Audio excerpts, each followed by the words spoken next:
તમારું સ્વાગત છે મારા કિચનમાં। આજે આપણે બનાવીશું એકદમ ટેસ્ટી, હેલ્ધી અને વેજીટેબલથી ભરપૂર એવા મિક્સ વેજીટેબલ પુડલા। અને આ પુડલા શિયાળામાં તો જરૂર બનાવીને ખાવા જોઈએ।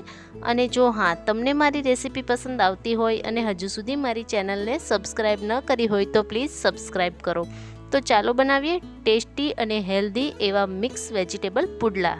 તો તેના માટે સૌપ્રથમ મેં અહીં મિક્સર જારમાં 1 ચમચી જેટલા આખા દાણા, અડધી ચમચી જેટલા મરી અને અડધી ચમચી જેટલું જીરું છે શેકેલું તે લીધું છે। અને ત્રણેય વસ્તુને આપણે અધકચરી એવી મિક્સર જારમાં પીસી લેશું।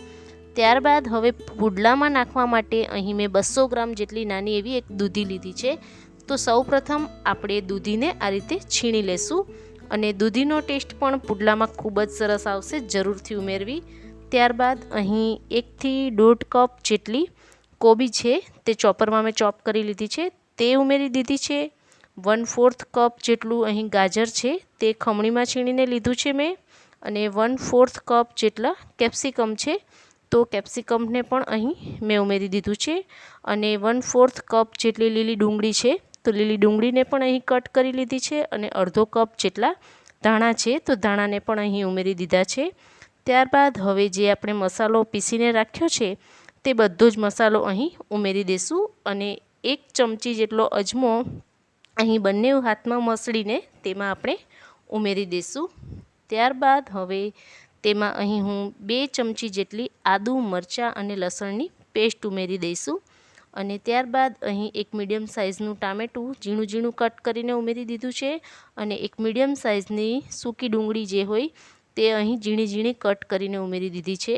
અને 1 થી 1.5 ચમચી જેટલું મીઠું અહીં ઉમેરી દીધું છે। અને મીઠું આ રીતે ઉમેર્યા બાદ ત્યારબાદ હવે અહીં અડધી નાની ચમચી જેટલી હળદર, 2 નાની ચમચી જેટલું ધાણા જીરું પાવડર અને અડધી ચમચી જેટલું લાલ મરચું પાવડર ઉમેરી દીધું છે। અને આ બધા મસાલાને આપણે શાકભાજી સાથે એકદમ સરસ રીતે મિક્સ કરી દઈશું। અને અહીં શાકભાજી તમને પસંદ હોય તે રીતે તમે વધઘટ કરી શકો છો, પરંતુ આ મિક્સ વેજીટેબલ પુડલામાં શાકભાજીનું પ્રમાણ જે છે તે વધારે રાખવું, તેનાથી પુડલાનો ટેસ્ટ ખૂબ જ સરસ આવશે। તો આ રીતે બધા શાકભાજી સાથે આપણે મીઠું રાખ્યું છે એટલે શાકભાજીમાંથી પાણી જે છે તે છૂટું પડશે। અને આ રીતે મસાલાઓ એકદમ સરસ રીતે શાકભાજી સાથે મિક્સ થઈ જાય ત્યારબાદ હવે તેમાં અહીં મેં 1 કપ જેટલો બેસન એટલે કે ચણાનો લોટ જે છે તે અહીં ઉમેરી દીધો છે। અને બેસનને સૌપ્રથમ એકદમ સરસ રીતે મિક્સ કરી લેશું। અને બેસન મિક્સ થઈ ગયો ત્યારબાદ તેમાં અહીં મેં 1/4 કપ જેટલો ચોખાનો લોટ જે છે તે ઉમેરી દીધો છે। અને ચોખાનો લોટ ઉમેરવાથી પુડલાનો ટેસ્ટ પણ ખૂબ જ સરસ આવશે। તો અહીં 1/4 કપ જેટલો ચોખાનો લોટ મેં ઉમેરી દીધો છે। અને હવે આપણે લોટને એકદમ સરસ રીતે મિક્સ કરી દઈશું। અને અહીં જરૂર પડે તો 1/4 કપ જેટલું જ પાણી જે છે તે અહીં ઉમેરવું, એટલે કે બેટરને એકદમ ઢીલું નથી કરવાનું। અને ત્યારબાદ અહીં લાસ્ટમાં મેં અડધો લીંબુનો રસ જે છે તે ઉમેરી દીધો છે। અને લીંબુનો રસ ઉમેર્યા બાદ હવે તેને આપણે બેટર સાથે પુડલાના બેટર સાથે ચમચા વડે એકદમ સરસ રીતે મિક્સ કરી દઈશું। અને આ રીતે એકદમ સરસ રીતે મિક્સ થઈ જાય ત્યારબાદ અહીં મિક્સ વેજીટેબલ પુડલાનું બેટર જે છે તે રેડી થઈ ગયું છે। અને હવે અહીં મિક્સ વેજીટેબલ પુડલા બનાવવા માટે આપણે જે રોટલીનો તવો યુઝ કરતા હોય તે જ તવો મેં લીધો છે, લોખંડનો તવો। અને તેમાં અહીં 2 ચમચા જેટલું આપણે પુડલાનું જે બેટર બનાવ્યું છે તે નાખી દઈશું। અને ગેસની ફ્લેમ મીડિયમ જ રાખવાની છે। અને પુડલાને ફેલાવવા માટે અહીં 1 વાટકીમાં મેં થોડું એવું પાણી લીધું છે।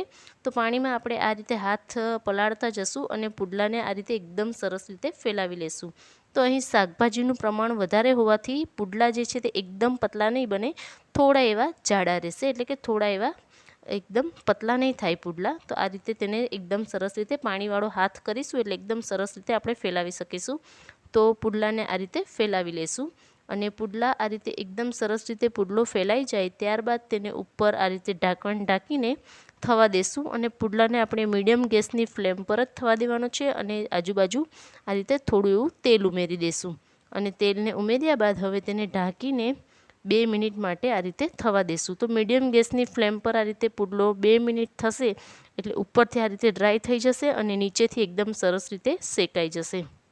તો આ રીતે શેકાઈ જાય એટલે ઉપરની સાઈડ થોડું એવું મેં તેલ ઉમેરી દીધું અને તેને આપણે પલટાવી લેશું।